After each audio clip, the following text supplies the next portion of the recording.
Algunas escenas de este programa han sido dramatizadas.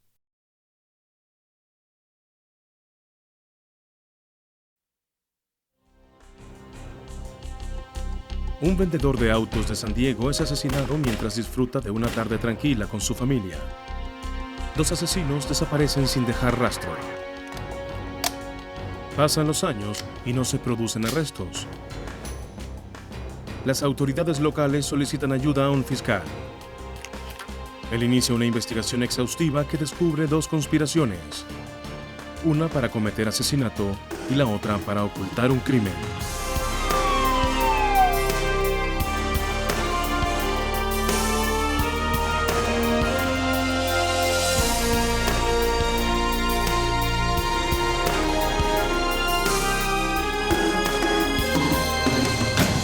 Los fiscales en busca de la justicia.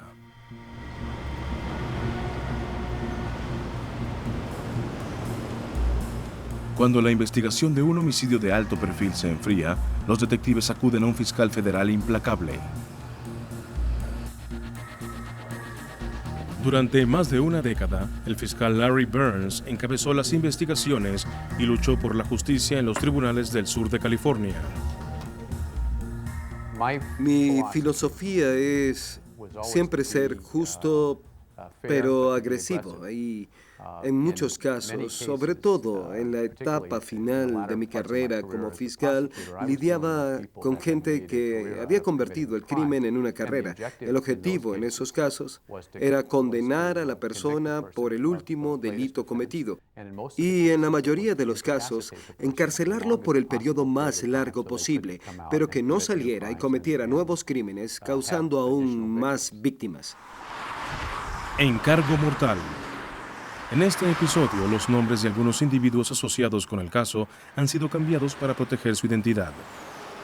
En el condado de San Diego, en la ciudad de Carlsbad, a fines de los 80, Salvatore Rossetti, de 58 años, llevaba casi 30 años ganándose la vida como vendedor de autos.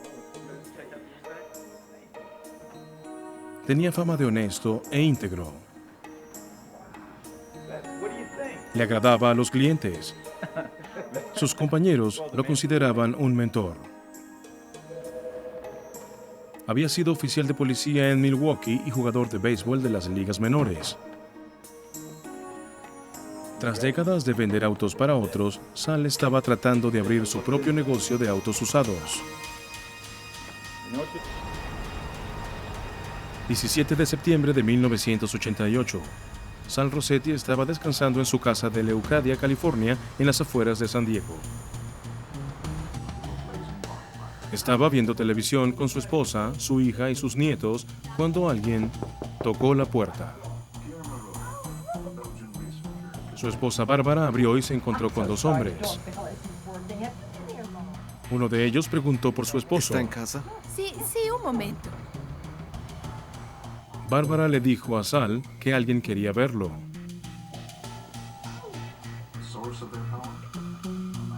Ven a sentarte con la abuela. ¿Puedo ayudarlo? Momentos después, sonaron los disparos. Bárbara encontró a su esposo tendido en el piso. ¡Oh, Dios mío! ¡Sal! ¡Oh! Llamó al 911.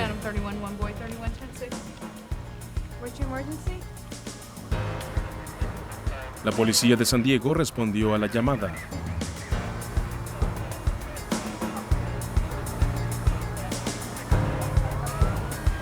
Momentos después, llegó una ambulancia.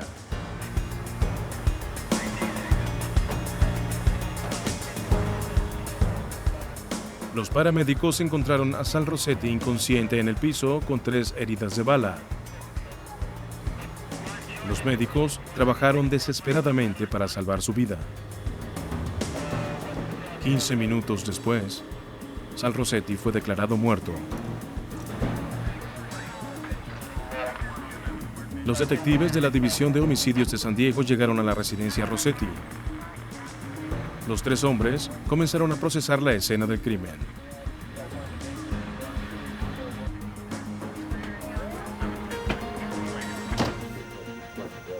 Uno de ellos habló con la esposa de la víctima, Bárbara. Ella describió a los dos hombres que habían llamado a la puerta. Dijo que a su casa solían acudir extraños para hablar con su esposo sobre la compra y venta de autos.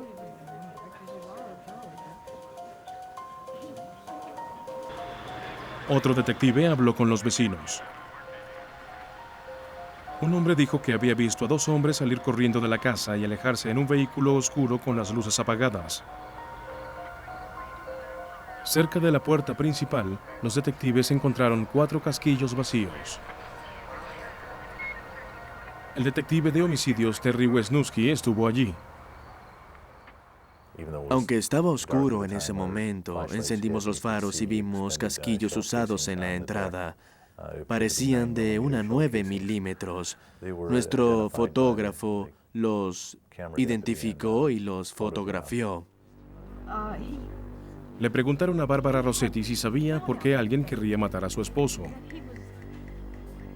De inmediato le dijo a los detectives que su esposo estaba organizando un juicio contra uno de los concesionarios de autos para los que había trabajado.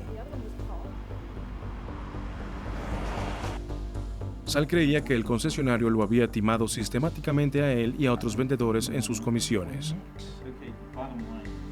Las comisiones se basan en la ganancia obtenida por la venta de un vehículo.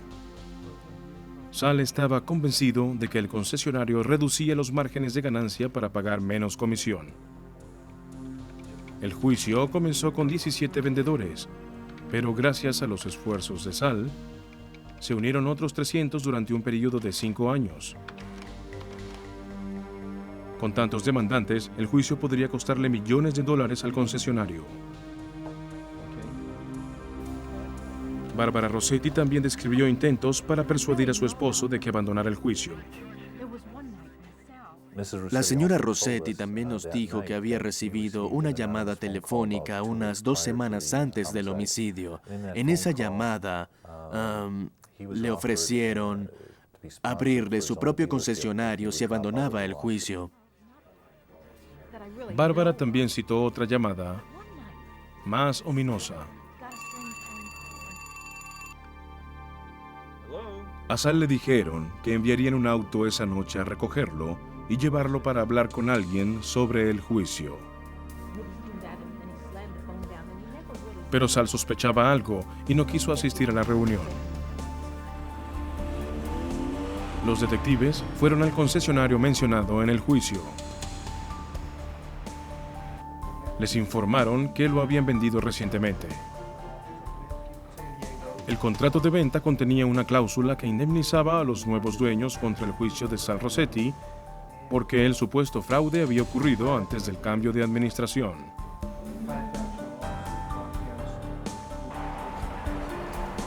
Los detectives se enteraron de que los dueños anteriores eran Ralph y Lula May Osborne. Señora Osborne, Los detectives visitaron a los Osborne en su casa. tengo que hacerle un par de preguntas. La señora Osborne dijo que mientras el concesionario estuvo en sus manos, ella y su esposa no tuvieron nada que ver con las operaciones diarias. Les indicó que hablaran con el antiguo gerente, su hijo, Will Nix. De acuerdo. Hola, soy Will Nix. Aquí en Autos Will Nix podemos darte un auto nuevo sin importar Will Nix ahora tenía su propio y exitoso concesionario. Will Nix vendía más autos en el sur de California que cualquier otro concesionario. 200 por mes, así que venga a Autos Will Nix. Lo trataremos bien y saldrá rodando con categoría. Los detectives sabían que si Sal Rossetti ganaba su juicio, los padres retirados de Nix irían a la quiebra. Eso le daba un motivo para el asesinato y lo convertía en sospechoso. Sin embargo, los detectives evitaron interrogarlo directamente. Cada vez que comenzamos a hablar con un posible sospechoso en la investigación, queremos saber todo lo posible sobre esa persona y qué tipos de respuestas nos dará antes de empezar a hablar con él. Interrogaron a todos los que conocían a Will Nix o habían tenido contacto cercano con él, incluyendo a su subgerente Stephen Gates. Gates afirmaba no saber nada del asesinato y no haber oído a Nix proferir ninguna amenaza a Sal Rossetti. ¿No oyó nada? Gates explicó que en la noche del asesinato, Will Nix había recibido una Harley Davidson nueva que acababa de comprar. Nix incluso había hecho una pequeña fiesta para conmemorar la compra. A juzgar por las declaraciones de Gates, parecía que Nix tenía una coartada verificable. Los detectives pasaron meses hablando con docenas de personas que conocían a Will Nix. Nadie admitió saber de ninguna animosidad entre los hombres. Nadie dio ninguna información sobre el asesinato. Algunos se negaron a hablar con los detectives. Nos encontramos con muchas puertas cerradas. Todos estaban asustados por la muerte de Salvatore Rossetti, nerviosos por el juicio. Estaban renuentes a hablar con nosotros y algunos no querían hacerlo porque sabían más de lo que decían sobre el homicidio. La falta de cooperación les impedía a los detectives reunir evidencias contra Will Nix. Pese a los esfuerzos de los detectives, durante un año no se arrestó a nadie por el asesinato de Sal Rossetti. Tener a un sospechoso con motivos para asesinarlo no era suficiente. Necesitaban evidencia que suministrar al fiscal en la corte.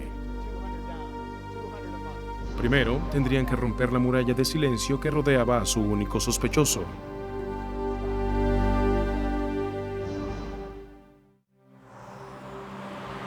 El departamento del sheriff de San Diego había pasado un año intentando resolver el asesinato de Sal Rossetti.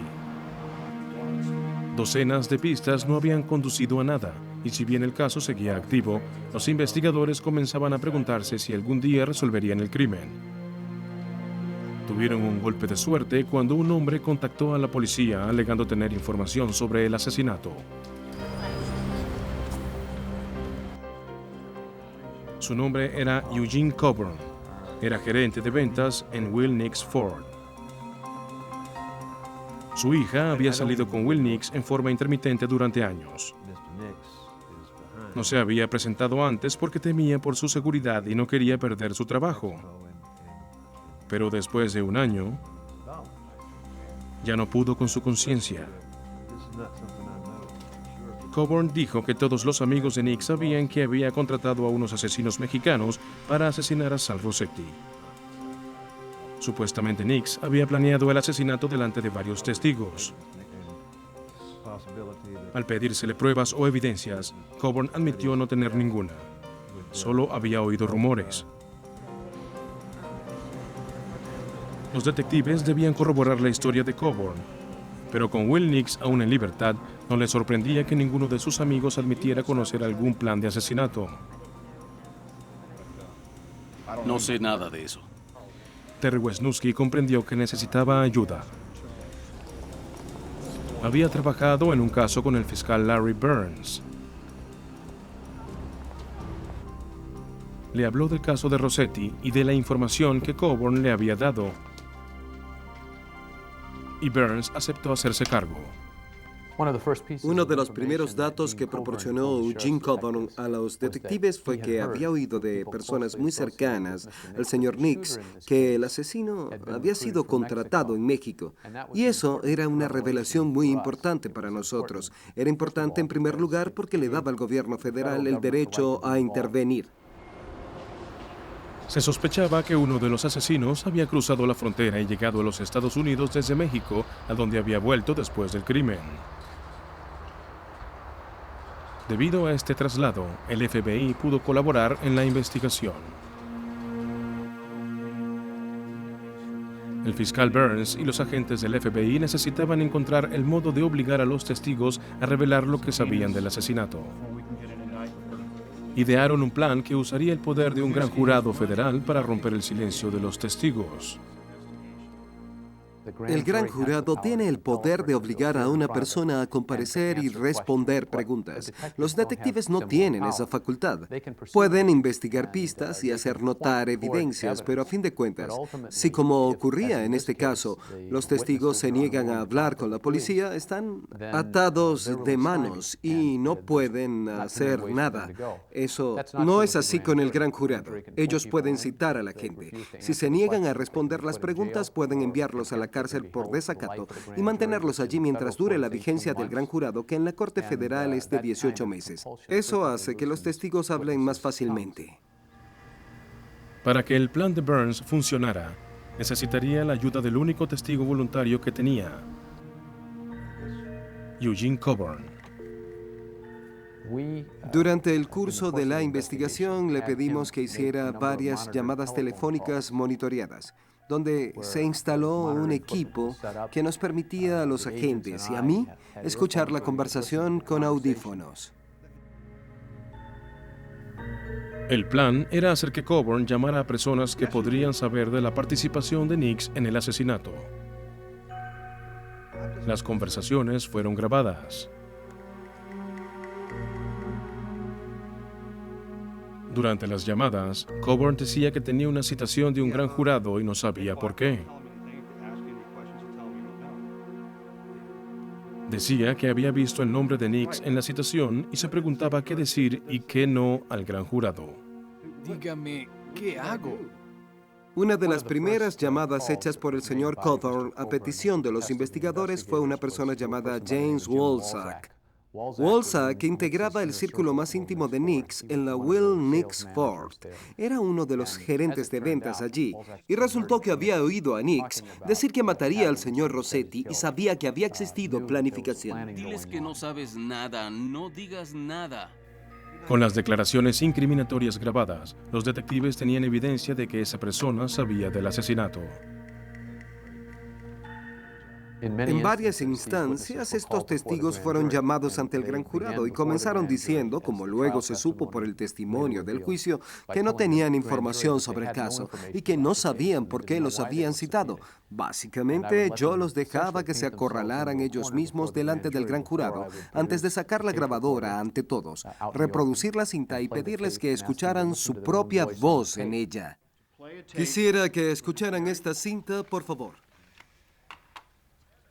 Cuando Wolzak dijo no saber nada del asesinato, Burns le hizo oír la cinta de su conversación telefónica.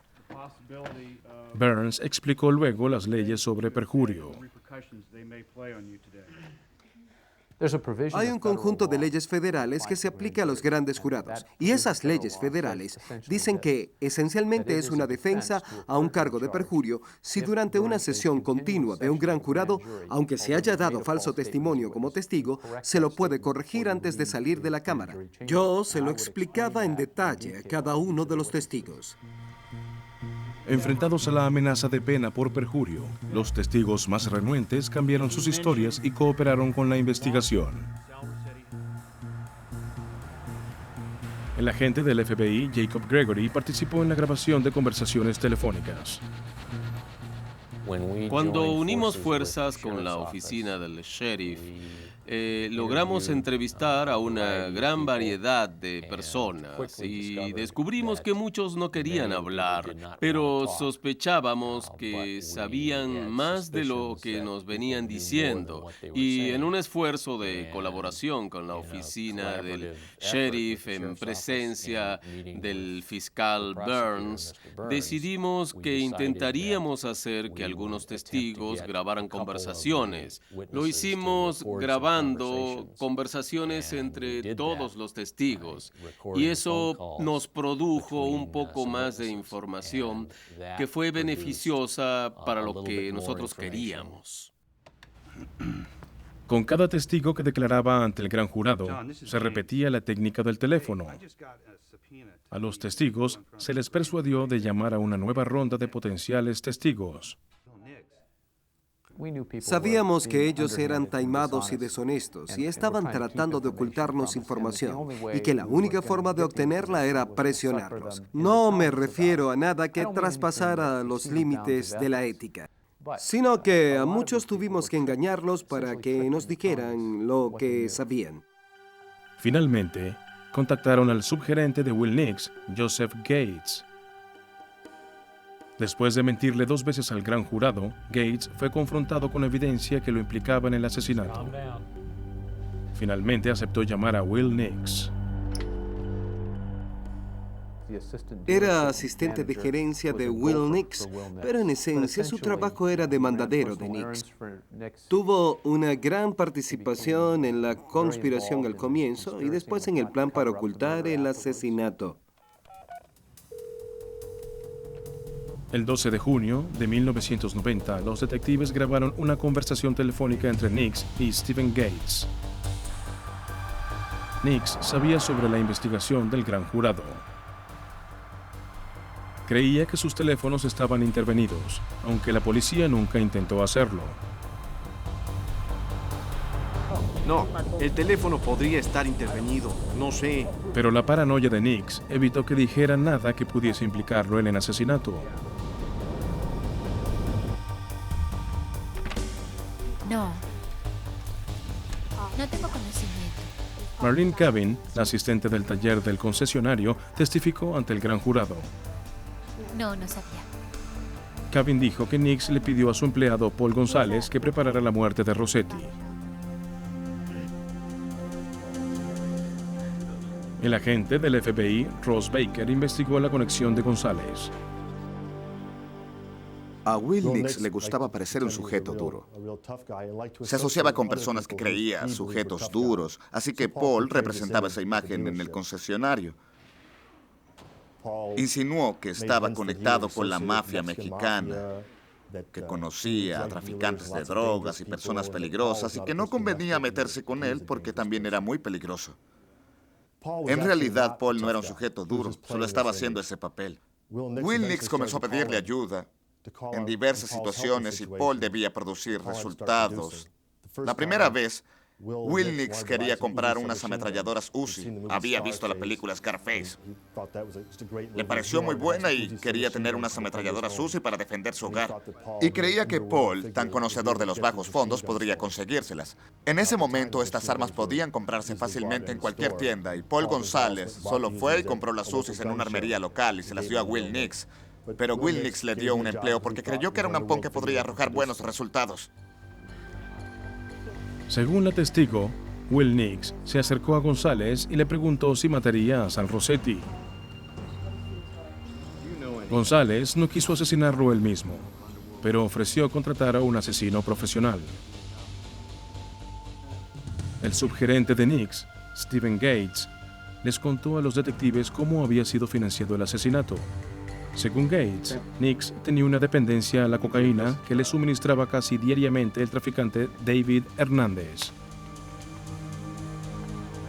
Hernández le había vendido drogas durante los últimos 3 años, por un total de $30,000 en cocaína. Nix le pidió a Hernández un préstamo de $10,000, pero no le había dicho para qué era. Nix sabía que los detectives no podrían rastrear el dinero prestado y Hernández aceptó entregárselo. Gates debía ir a verlo para recoger el dinero. Posteriormente, Nix le dijo a Gates que le daría el dinero a Paul González para que contratara a los futuros asesinos de Sal Rossetti. ¿Usted es William Nix? Sí. El FBI y la oficina del sheriff tenían suficiente evidencia para arrestar a Will Nix y llevarlo ante la justicia. Dese la vuelta. Levante las manos. El 10 de mayo de 1991, casi 3 años después de la muerte de Sal Rossetti, agentes del FBI arrestaron a Will Nix. Tiene derecho a permanecer callado. Todo lo que diga será usado en Lo su acusaron de asesinato y conspiración para matar con el agravante de motivo de lucro. También fue acusado de usar un arma para cometer un crimen. Cuando registraron su casa, encontraron varias armas, incluyendo una Uzi con mira láser. Sin embargo, todas las armas estaban registradas legalmente. Nix fue llevado al correccional metropolitano en espera del juicio. Consumía cocaína y otras drogas. Tenía un ego muy desarrollado y era el tipo de persona que quería las cosas de inmediato y cuando no salían a su gusto se molestaba. Era del tipo de hombre que se sentiría amenazado por el juicio en contra de su madre iniciado por Sal Rossetti, y es fácil pensar que la mejor solución para él era ejecutarlo. El empleado de Nix, Paul González, fue arrestado poco después y también acusado de asesinato. González renunció a su derecho a guardar silencio y aceptó pasar la prueba del polígrafo. Negó saber nada de un plan para asesinar a Rossetti, pero el polígrafo indicó que estaba mintiendo. Se le dio una última oportunidad de cooperar. A cambio, un juez podría aplicarle una condena menor. ¿Mató a Sal Rossetti? No, no lo hice. Ante la abrumadora evidencia en su contra, González cedió. Explicó que le había ofrecido $2,000 a Albert Vargas, su yerno, para conducir el auto la noche del crimen. Habla el agente especial Ross Baker. Vargas ofreció matarlo él mismo por $10,000. González se negó porque no quería que su yerno realmente matara a alguien. Según su criterio, no era lo mismo contratar a un asesino que apretar el gatillo uno mismo. No quería que su yerno disparara. Vargas insistía en que él quería el dinero. Finalmente, González logró ponerse en contacto con un hombre llamado José Miranda, a quien llamaban Tonto.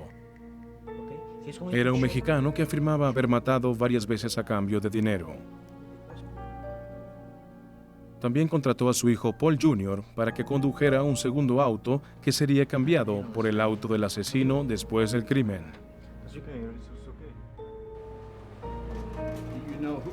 González narró a los investigadores que un poco antes del asesinato, Will Nix encargó a su mecánico personal que preparara un auto que los asesinos pudieran usar para hacer su trabajo. El mecánico modificó el auto y reemplazó la matrícula con otra temporal para que no se pudiera identificar.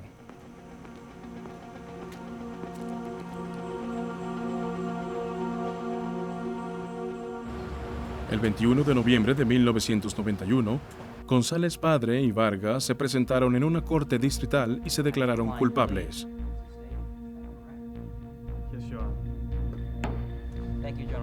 El mismo día, Paul González Jr. se declaró culpable en una corte federal de conspirar para cometer un asesinato por encargo.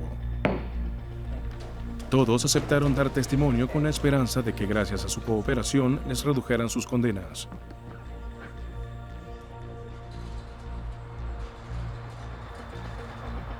José Tonto Miranda, el presunto asesino, no fue encontrado en ninguna parte. Los detectives creían que se escondía en México. Paul González nos dijo que el verdadero nombre de la persona que conocíamos como Tonto, el asesino, en este caso, era José Miranda. Intentamos comprobar su identidad en la medida de lo posible y los agentes federales contactaron al cartero, a quien correspondía la dirección que nos dieron de José Miranda, y él les confirmó que el correo había sido entregado a esa dirección, dirigido a José Miranda. Supimos por Paul González que poco después del asesinato, José Miranda volvió a México. Cuando se presentaron los cargos y se emitió la orden de arresto, la orden se le entregó a la Interpol y permanece activa, según me han dicho, hasta hoy. Se alertó a la patrulla de fronteras de que existía una orden de arresto para José Miranda. La Organización de Policía Internacional, Interpol, también fue notificada con la esperanza de que José Miranda fuera arrestado y enviado a los Estados Unidos, donde se lo sometería a juicio. Mientras Larry Burns se preparaba para el juicio, temía que el jurado no creyera a sus testigos clave. El gran problema con este caso era la credibilidad de muchos de nuestros testigos. Eran asesinos confesos. Albert Vargas había aceptado, por una determinada suma de dinero, llamar a la puerta de un hombre que nunca había visto y matarlo. Paul González, buscando escalar en un concesionario de autos, se había involucrado voluntariamente en un asesinato. Muchos testigos también habían mentido bajo juramento ante un gran jurado. No solo una vez, sino 2 veces. Señor Burns, dígame cuáles son los cargos. Con testigos tan dudosos, los fiscales sabían que no sería fácil ganar el caso.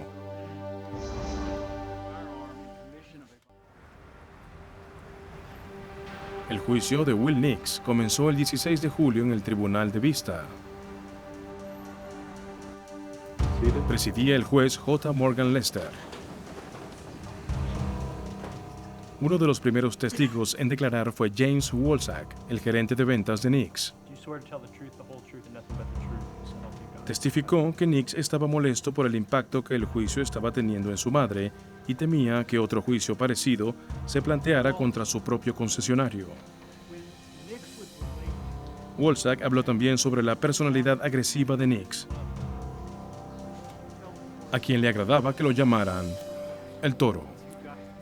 ¿Alguna vez se le recordó este apodo, el Toro, a usted de algún modo? Sí, dijo, si te metes con el toro sales lastimado. Sales lastimado. Exactamente, eso dijo. Mientras tanto, dijo que Nix habló de matar a Sal Rossetti. Cuando Nix le narraba cómo estaba afectando el juicio de Rossetti a su madre, ¿cómo se comportaba? En su contrainterrogatorio, la defensa estableció que Wolsack y la familia Rossetti eran amigos desde hacía muchos años. La defensa intentó demostrar que Wolsack no tomaba en serio las amenazas de Nix, preguntándole si alguna vez le había hablado a Sal de ellas. ¿Y usted no dijo nada? No lo dije. Muchos testigos dijeron saber lo que estaba pasando porque habían oído a Will Nix hablar de este sujeto, de que lo mandaría a matar, y obviamente la siguiente pregunta era, ¿cuándo se lo reportó a las autoridades? ¿Fue usted a su casa esa noche? ¿Intentó hacer una llamada anónima a la policía para decirles que esto estaba pasando? Y por supuesto, la respuesta de cada uno de estos testigos fue no, no hice nada, no hice nada. Y no lo habían hecho o bien para conservar su puesto en Will Nix Ford, o porque no querían involucrarse, o porque pensaron que no les convenía, por una razón o por otra, reportar esto a las autoridades. A la gente no le gusta aceptar eso. La defensa alegó que cualquier amenaza verbal que Nix hubiera hecho a Rossetti podría ser atribuida a su temperamento irascible y su adicción a las drogas. Stephen Gates, el subgerente de Will Nix, fue el primero de los cómplices que testificó para la fiscalía. Gates afirmaba haberse enterado que Nix planeaba matar a Sal Rossetti días antes de que ocurriera el crimen. Admitió haber recogido el dinero del proveedor de drogas de Nix. Gates testificó que se molestó al saber que el dinero sería usado para pagar al asesino de Sal Rossetti.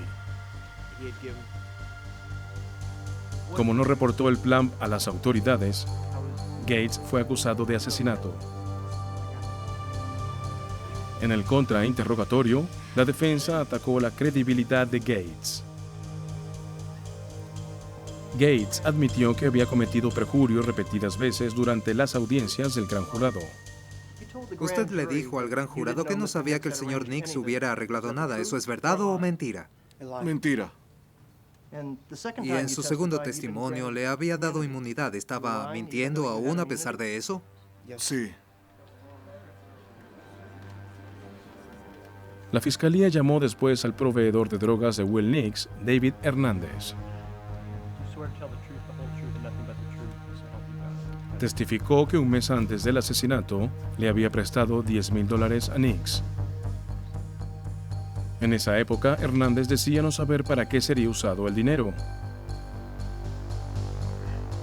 Luego le llegó la citación para comparecer ante el gran jurado. Un día antes de su presentación, Hernández habló con Will Nix. ¿Qué diablos está pasando? Hernández dijo que Nix le instruyó sobre cómo declarar ante el gran jurado. Ante el gran jurado, preguntaron por un asesinato por encargo. ¿Cuándo le dijo al señor Nix que dijera al gran jurado que el dinero era para una apuesta de fútbol? Ese mismo día, en el estacionamiento. ¿Y cuáles fueron sus instrucciones en relación al testimonio ante el gran jurado antes de que usted compareciera? Que dijera que era para una apuesta de fútbol. Para pagar este asesinato, el señor Nix pidió dinero a una persona que conocía hacía mucho tiempo y a quien le compraba drogas. Cuando ese individuo fue citado por el gran jurado, les contó que le había prestado al señor Nix $10,000 en la misma época en que había muerto el señor Rossetti. Pero dijo que la deuda era por una apuesta deportiva, que el señor Nix se había metido en problemas, había hecho una mala apuesta en deportes y que debía pagar. Cuando el señor Hernández, David Hernández, volvió ante el gran jurado varios meses después, admitió que eso era falso, que el señor Nix le había dicho que contara esa historia para darle una razón para pedir el dinero. Hernández dijo también que Will Nix le había ofrecido conseguirle un abogado que lo acompañara en la audiencia. Hernández no aceptó. Luego llegó el momento de que la fiscalía presentara al testigo central de su caso, Paul González padre, el hombre que admitía haber contratado al asesino de Sal Rossetti.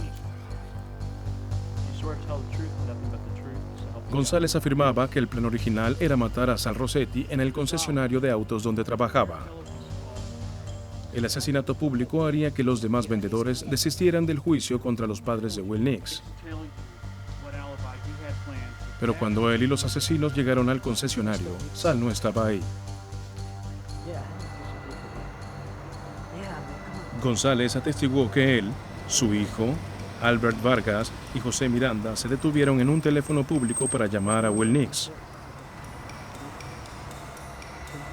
Nix les dijo cómo llegar a la casa de Rossetti. González le dijo a la corte que quería abortar el plan. Pero Nix insistió en seguir adelante, porque ya tenía una coartada para ese día: la compra de una nueva motocicleta Harley Davidson. González también dijo que José Miranda insistió en hacer el trabajo porque quería que le pagaran. Finalmente González cedió y el plan para matar a Sal Rossetti en su casa volvía a estar vigente.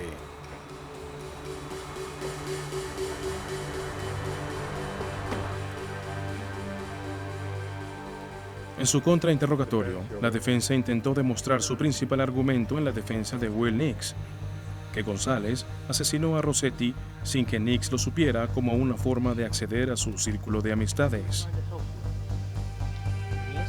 La defensa afirmaba que Nix no sabía que González había encargado la muerte de Sal Rossetti y mentido sobre su participación para salvarse.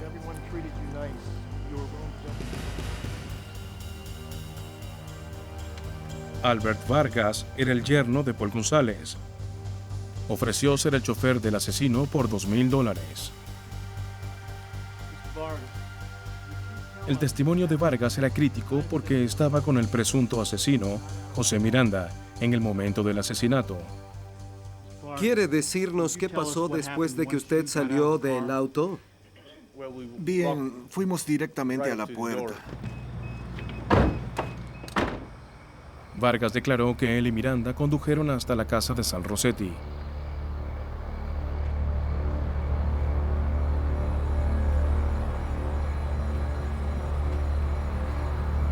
Vargas usaba una gorra de béisbol para ocultar su cabello largo.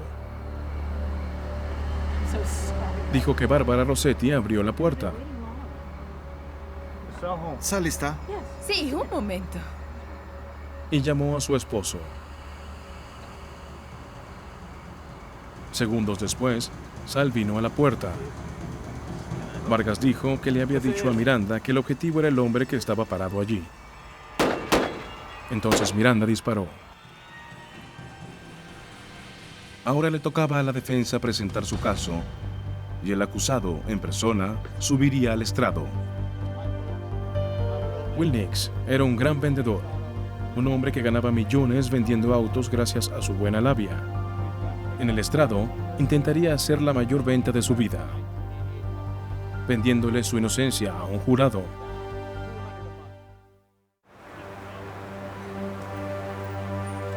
La fiscalía usó el testimonio de 16 testigos para detallar el plan para asesinar a Sal Rossetti y la conspiración para encubrirlo. Después de 4 días de testimonio, la fiscalía descansó. La fiscalía esperaba que Will Nix subiera al estrado en su propia defensa. Mientras me preparaba para el juicio del señor Nix, comprendí que el mayor obstáculo que debía superar era su personalidad. Era un sujeto agradable, a pesar de todos los excesos en su vida. Era brillante, coherente, hablaba muy bien y era muy persuasivo. La defensa llamó a Will Nix al estrado. Su abogado intentaría mostrar que Paul González había asesinado a Sal Rossetti sin el conocimiento ni el consentimiento de Nix. González fue retratado como un parásito, un advenedizo, dispuesto a hacer lo que fuera para compartir el estilo de vida dispendioso de Will Nix. Nix dijo que González a veces llevaba a su casa a su hijo.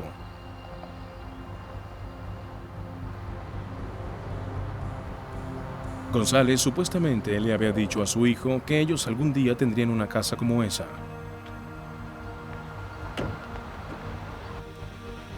Will Nix testificó sobre el día después de la muerte de Sal Rossetti, en el que Paul González había aparecido en su hogar con noticias increíbles. Dijo, ya me encargué de ese vendedor, Sal, el que te ha estado molestando a ti y a tus padres. ¿Le hizo usted algún otro comentario cuando le dijo esto? Nix testificó que quedó desconcertado con la noticia de González e incluso no le creyó. Yo no quería eso. Sé que no lo querías, pero tu familia estaba en peligro.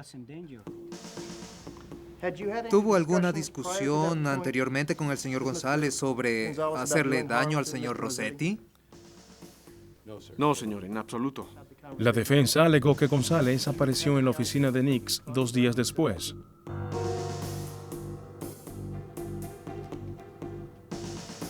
Supuestamente esperaba que lo recompensaran con un ascenso por haber matado a Rossetti. Entró y dijo, oye amigo, ya me encargué de tu problema. ¿Cuándo me hago cargo del taller?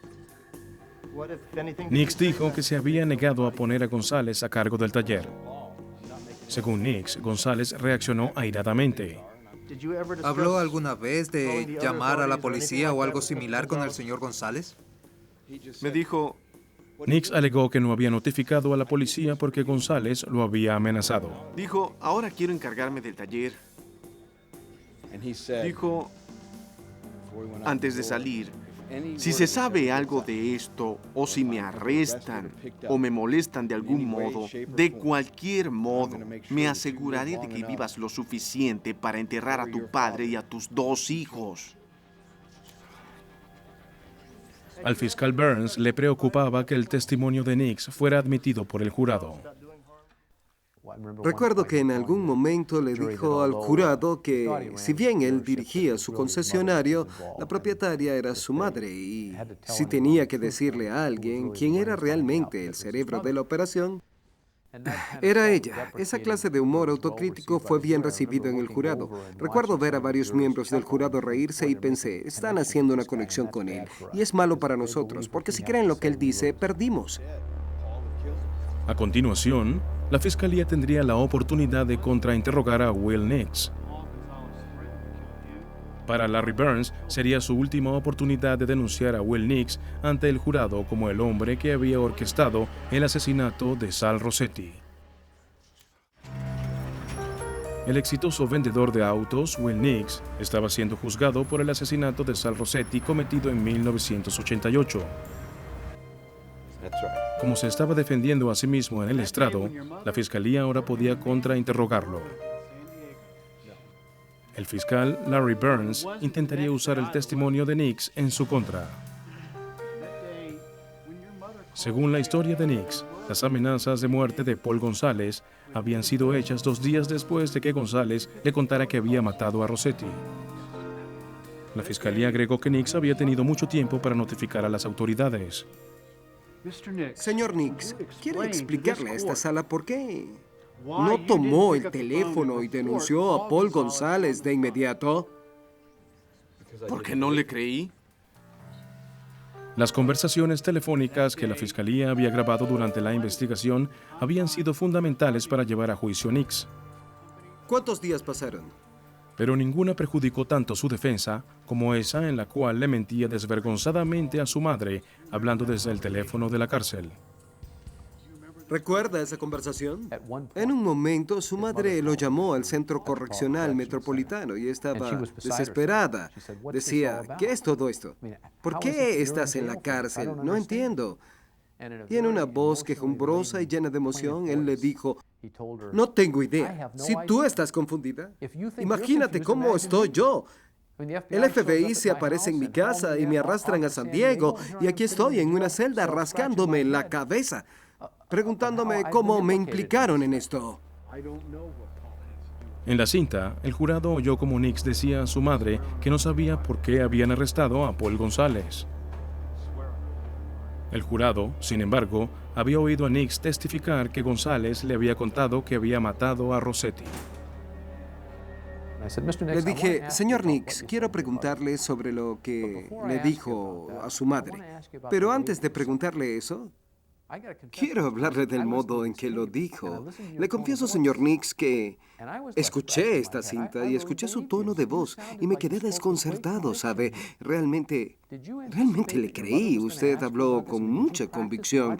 Sabía que su madre le preguntaría eso y había practicado la modulación de su voz para sonar tan persuasivo y obviamente él debía responder que no. Que la facilidad de mentir así, de mentir espontáneamente y ser muy convincente en sus mentiras era un don natural, algo instintivo en él, y lo hacía fácilmente. Fue mediante ese análisis que creo que pude convencer al jurado que la imagen de Will Nix que veían en el tribunal era muy diferente, de que este hombre era un hombre camaleónico. Después de los alegatos de cierre, el destino de Will Nix estaba en manos del jurado. Ellos debían decidir si Will Nix era el autor intelectual del asesinato de Sal Rossetti o si Paul González había actuado por su cuenta para impresionar a su adinerado jefe. Después de pasar 8 días escuchando su testimonio, el jurado tardó 4 horas en llegar a un veredicto. El jurado encontró a William Wayne Nix Jr. culpable del crimen de asesinato en primer grado. El jurado también condenó a Nix por agravantes especiales, asesinato por motivos de lucro y usar un arma para cometer un delito. Tomas de archivo. Will Nix fue sentenciado a cadena perpetua sin posibilidad de libertad condicional. Vivirá en la prisión estatal de Pelican Bay hasta que muera. Si bien el juicio criminal había terminado, la familia de Sal Rossetti introdujo una demanda legal por muerte indebida contra Nix. Me citaron como testigo en ese juicio y el resultado final fue que Nix debía pagar a los Rossetti $2,2 millones. Pero Nix había previsto la demanda civil y dispersó sus bienes. A la fecha, la familia Rossetti no ha recibido ni un centavo del dinero. En cuanto a los demás cómplices, Rocky Holton, el mecánico de Nix, finalmente se declaró culpable de homicidio y recibió la sentencia máxima, 11 años. Paul González Jr. fue condenado a 3 años en prisión por su participación. Su padre, Paul González, sería condenado a cadena perpetua sin derecho a libertad condicional. Gracias a su cooperación, fue sentenciado a 20 años en prisión. Albert Vargas recibió la misma condena, 20 años. Stephen Gates, que admitió haber sido cómplice en el plan, fue sentenciado a 3 años. El presunto asesino, José Tonto Miranda, sigue libre y buscado por asesinato. La familia Rossetti aún espera que un día sea llevado ante la justicia.